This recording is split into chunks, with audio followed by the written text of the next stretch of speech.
Okay, so by now we know that when we're talking about derivatives, the derivative is basically the gradient of the tangent that meets the curve at a particular point, right? So before we get into these questions, if I just draw a quick graph, actually let's do it the proper way.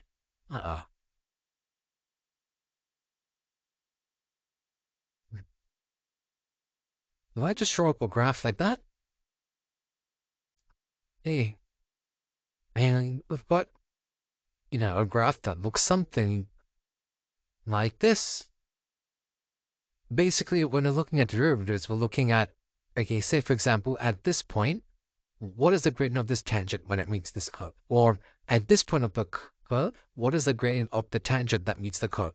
Right? And since it's a curve, it's not a straight line. It's going to have different gradients at different points. Okay? So basically, these questions are getting us to find at which point is the gradient this amount. For example, at which point along this curve will the gradient be 5? Or at which point will along this curve will the gradient of the tangent be 7, for example? Okay, so that's how we're going to solve during these questions. So if you go to the first one, down here, so we've got fx or f of x is equal to 5x minus x squared. Now in this question, it's asking us to find the point, right, or the coordinates where the tangent is horizontal. Now, if the tangent is horizontal, that means that the gradient, well, the tangent is a straight line, right? And we know from linear equations that the gradient of a straight horizontal line, the gradient of that is just 0. Okay, because if you remember, gradient is equal to rise over run, and if there's a straight line, then there's no rise. Okay, and the run is just infinity. Or whatever the rise, right? That doesn't matter. So the gradient is going to be equal to 0. Okay, so when it's in the tangent is horizontal, that always means that we're solving for the gradient to be 0, or we're solving for f of dash of x, or the derivative. We're solving for that to be 0. Okay, so now so there shouldn't be any dash here. So f of x is equal to 5x minus x squared. That means the derivative f dash of x, again using our derivative rules, 5x just becomes 5, and x squared becomes 2x. Okay, we put the power down. On the power, we reduce that by 1. Right, put the power down, and we reduce that by 1. Now, since we want to find the point where the tangent is horizontal, what we do is we make f of dash of x equal to 0. Okay, which basically means that 5 minus 2x has to equal to 0. And then if we solve for x, 2x has to equal to 5, which means that x is equal to 5 or 2, or 2.5.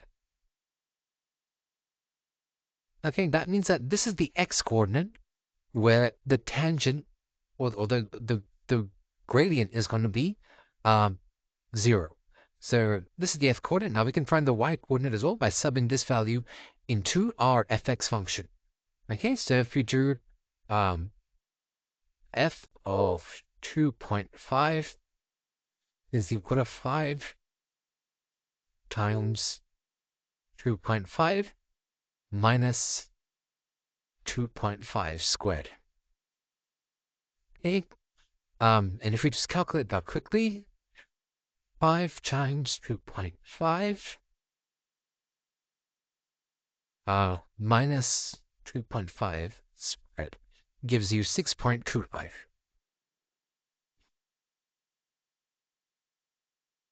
So that means that the overall coordinates are 2.5 comma 6.25. Your x coordinate is 2.5, y coordinates are 6.25. Okay. Same thing for part B, just now, except the only difference is we've got a different function, and now instead of the tangent being horizontal, the tangent has gradient 12. So now instead of putting f dash of x is equal to 0, in this part we're going to find the derivative, and then we're going to solve for the point where the the derivative is full instead of 0. Okay, so solving for that, we have the equation first. So we got f of x is equal to x squared plus 8x plus 7, which means that f dash of x is equal to 2x plus 8. Okay, again, using our index rules, whenever you have a power, bring the power down to the front, and the actual power gets reduced by 1. So that just becomes 2x to the power 1. Same thing here. If you have 8x to the power 1, bring that down there. 8 times 1 is 8. Subtract 1. Subtract 1 there. That becomes 0. So x to the power 0 is just 1. And then the 7, we just get rid of that because that's a constant. Okay? Now, we need to find the tangent with the gradient is equal to 12. Okay, so we set this equal to 12. Okay? So we want f of dash of x to equal to 12, which means that we want 2x plus 8 equal to 12. Again, solving for x to the here. Let's bring the 8 to the other side. So 2x is equal to 12 minus 8, which becomes 4. And then x is equal to 2.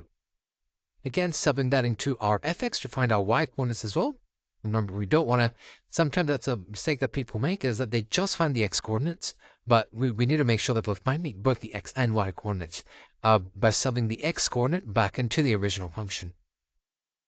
So f of x is equal to, the function was x gradient. So 2 squared plus 8 times 2 plus 7. Beautiful. So 2 squared is 4. 8 times 2 is 16. And then plus 7. And that gives us 27. So our point where the gradient is equal to 12 is going to be 227. Okay? So at this point of the graph, at this point on this graph, if the gradient of the graph at this point is going to be 12. Okay? Now the third one's a little bit different, and I'll do that over here. Now, it's again the same question. We've got the function f of x is equal to x squared minus 7x plus 3. But now it's saying that the angle of inclination is 135 degrees. So how do we sort of interpret that? Now, when we're talking about angle of inclination, if you remember what the gradient is, right? Gradient is equal to rise over run. Right? So when we look at the angle of inclination is 135 degrees, let's say we have a curve here. Okay? Let's say the curve is there, and this is the tangent. Okay? What we're essentially doing is we're imagining an imaginary triangle, and we look at this angle here. And what we're saying is that if this is 135 degrees, we can find out the gradient from that information, right? Because as we know, 135, gradient is rise over run. So if we look at the rise, that's the opposite side, and the run is the adjacent side. Now, if that rings a bell, what trig ratio gives us this opposite or adjacent? That is tan. So when it says angle of inclination, we're essentially using, applying the trig ratio of tan to that degree to find the gradient, right? Opposite in this case is our rise, or how high our function is going. And then the adjacent side is the adjacent. So I did the run. Okay, so this is another way we can sort of figure out what the gradient of a function is going to be. So in this case, we have tan 135, which if we put in our calculator, tan 135.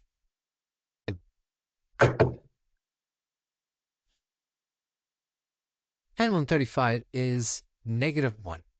So basically, we want our gradient to be -1. So if we factorize this first, we've got f dash of x is equal to 2x minus 7. Again, applying our differentiation rules. And now we want this to equal to a -1. Okay, angle of inclination of 135 degrees means we want the rise over 1 to be -1. Okay? So 2x minus 7 is equal to negative 1. And again, we can solve for x. True x, we put the negative 7 to the other side, so that becomes 6. And then we get x is equal to 3. Okay, so that's the x value of the point where the angle of inclination is 135 degrees. Now, we also want to find the y value, as always, so we put that back into our function. So f of 3 is equal to 3 squared minus 7 times 3 plus 3, which is equal to 9 minus 21 plus 3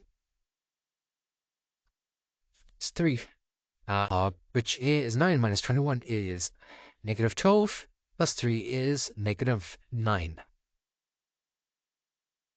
So our y value is negative 9, and therefore our point where the angle of inclination is 135 degrees, this graph is 3 and 9. Okay, so very important concept again in calculus. We're sort of applying our differentiation rules to find the gradient of, to find on what points of a curve do we have specific gradients. And it's sort of just building on the idea that since we have a curve, since it's not a straight line, different points on the curve are going to have different gradients. Okay,